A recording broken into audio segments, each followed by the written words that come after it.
I want to, yeah, it is kind of funny, but it's also kind of serious. So I want to start actually by thanking Nada and Andres for standing up for philosophy yesterday.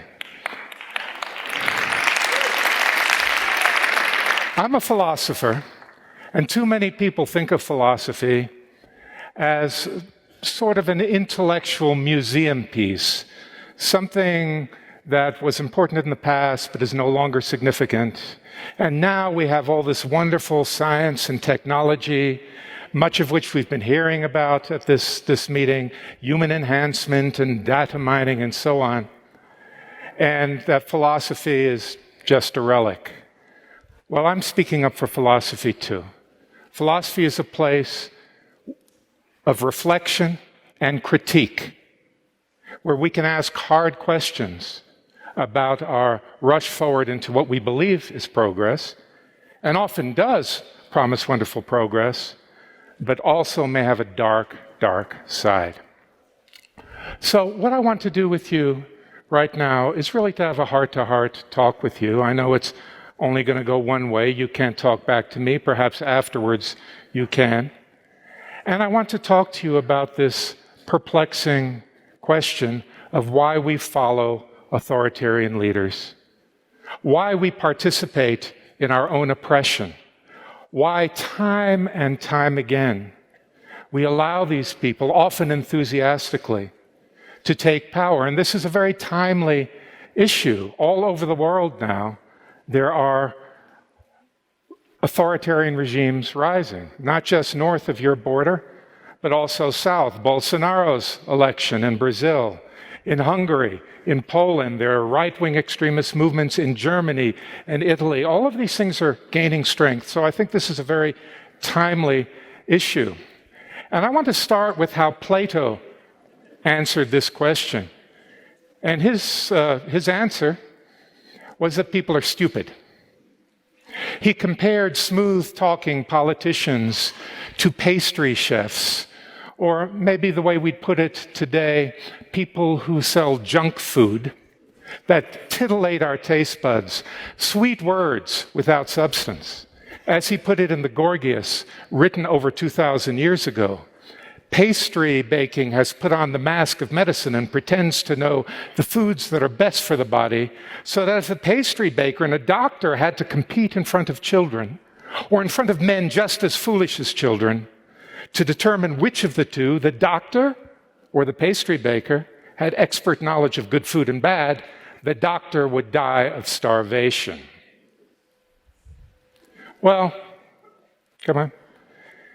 That really isn't a very satisfactory response, because followers of authoritarian leaders don't have to be stupid. That photograph there is a photograph of the 15 men who sat around the table on June 20th, 1941 in a place called Wannsee and decided on the extermination of the Jewish people. 7 of them had PhDs. They were not a stupid bunch. So we have to look a little bit deeper than Plato. And for that, I turn to Freud. Freud had a very interesting analysis here. He suggested that people feel helpless. We human beings are driven by the sense of helplessness, helplessness in the face of injustice, and helplessness in the face of the forces of nature. And we seek salvation. And so we turn to those whom we think can deliver us from helplessness. As he wrote in 1927, as we already know, the terrifying impression of helplessness in childhood aroused the need for protection through love, which was provided by the Father, and the recognition that helplessness lasts throughout life made it necessary to cling to the existence of a Father, but this time a more powerful one. So if we apply this analysis to authoritarian leadership, the leader is the all-powerful Father who can protect us, who can take care of us, who can shield us against all of the helplessness, all of the forces that trouble us. But Freud's analysis, too, is not adequate. Because for Freud, everything comes from the inside. And he doesn't attend to how those in the world cultivate our feelings of helplessness through propaganda, whom they make us feel helpless, and then they offer us magical solutions. And for this, we turn to this man, Roger Moneycarl, who was a philosopher and a psychoanalyst. And his solution to the problem is that authoritarian leaders manipulate our fears. Moneycarl visited Germany in 1932, the year that Pinchas was born. And he went to listen to Hitler and Goebbels, his propaganda minister, give speeches in the run-up to the election of 1933. And he was disturbed and fascinated by what he saw. And he saw that Hitler and Goebbels followed in their speeches a certain pattern.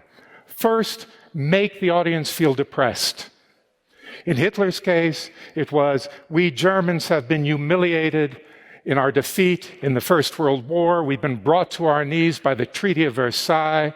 We've let the race and the great destiny of German people down. And he goes on like this until the audience is, as Moneycarl says, rolling around in an orgy of self-pity. And then he changes his tune. He evokes paranoia and says, but it's not really you. It's the Jews, it's the communists, it's the international bankers. They are destroying everything that's good. They are the enemy, from inside and from outside. And once he has his audience worked up into a state of terror and paranoia, then he comes in with the magical solution. You need a strong man to save you. I can make Germany great again. I can destroy our enemies. Join the Nazi Party. And if you followed the first two steps, you're a sucker for the third one. Now, Moneycarl didn't intend this just as a comment on what happened in Germany. He wrote about it in a wonderful article published in 1941 called The Psychology of Propaganda. And he suggested that authoritarian leaders quite frequently use this sort of method to get us to follow them by manipulating our sense of vulnerability and helplessness. And I think he's right. And I want to give you an example of why I think he's right, which is Donald Trump's speech of June 15th, 2015, when he announced his candidacy. Let me walk you through the steps. Step one, evoke depression. Trump said, our country's in serious trouble. We don't have victories anymore. We used to have victories, but we don't have them. When was the last time anyone saw us beating, let's say, China in a trade deal? They kill us. They're laughing at us, at our stupidity, and now they're beating us economically. Step one. Step two, paranoia. This one will be close to your hearts. When Mexico sends its people, they're not sending their best. They're bringing crime. They're rapists. It's coming from more than Mexico. It's coming from all over the South and Latin America. And it's coming probably from the Middle East, but we don't know because we have no protection and we have no competence. We don't know what's happening. That's a scary thought for many people. And finally, step three, the strong man, the superman, salvation. Now our country needs a truly great leader, and we need a truly great leader now. We need a leader that can bring back our jobs, can bring back our manufacturing, can bring back our military, can take care of our vets. We need somebody that can take the brand of the United States and make it great again. So it's timely. And the message I want to leave you with, and I think this is so important and so urgent, is that we are all vulnerable to this. When these people play on our sense of helplessness, when they make us depressed, when they frighten us and then offer us solutions, the most stable and the most intelligent among us are potential followers of highly destructive, highly toxic authoritarian leaders. So, please, be vigilant. It's coming. Thank you.